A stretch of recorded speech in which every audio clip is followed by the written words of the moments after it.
Երկրի վրա քայլող քաջարիուցները և երկնքում սավառնող հերոսարծիվները։ Հեղինակ Մատինա Մարինե Մանուկյան։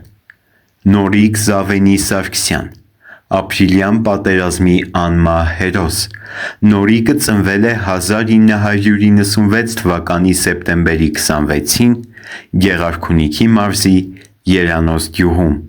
6 երեխա էին՝ մի քույր, 5 եղբայր։ Ինքը համեստ ու խելոք էր։ Մեծանում էր Վաղեմի ազատամարտիկի ընտանիքում։ Դպրոց գնացել է 2002 թվականին։ Սովորել է գյուղի դպրոցում, եղել է հարվածային։ Շատ էր սիրում նկարել և գեղեցիկ էլ նկարում էր։ Ավարտելով դպրոցը հպարտությամբ զորակոչվեց բանակ, քանզի նրա մեջ ծայր էր առել բուռն ու մեծ հայրենասիրություն։ Այրյան միջոցով փոխանցվել էր նախկին ազատամարտիկ հոր գենն ու անվախ ոգին։ Զորակոչվել է Արցախ, Ջեբրայիլ, հրաձիգ էր։ Ծառայել է համեստ ու խելոք, ոչ մի անգամ չի բողոքել, միայն հայրենի գյուղի ու իրենց տան կարոտն էր տանջում։ Դեռ նոր էր անցել ծառայության, երբ մի շաբաթ հետո հրամանատար Աշոտ Շահբազյանը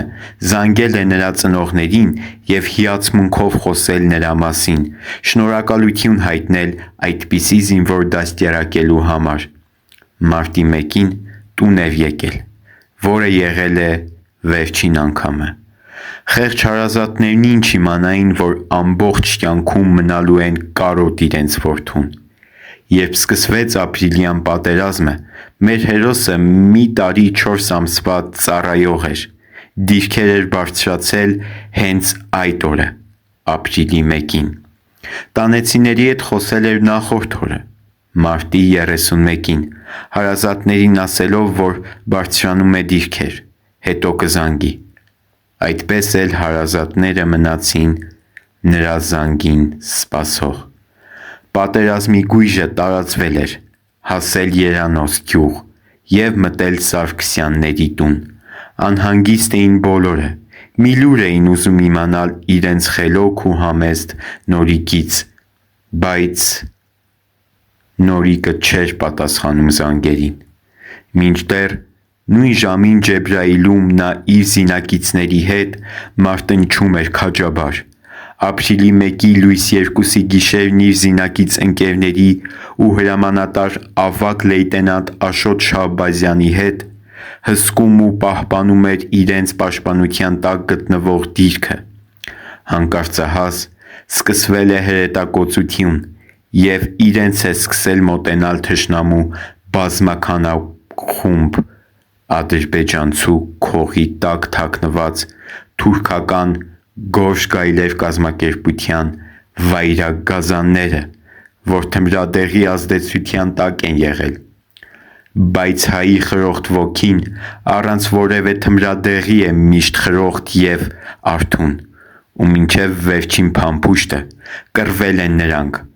ապա բռնվել ձեռնամարտի։ Բայց վայրագազանը զինված էր մինչև ատամները, և թմրադեղի ազդեցության տակ անկանխատեսելի էին նրա գազանաբարո գործողությունները։ Նորիկը,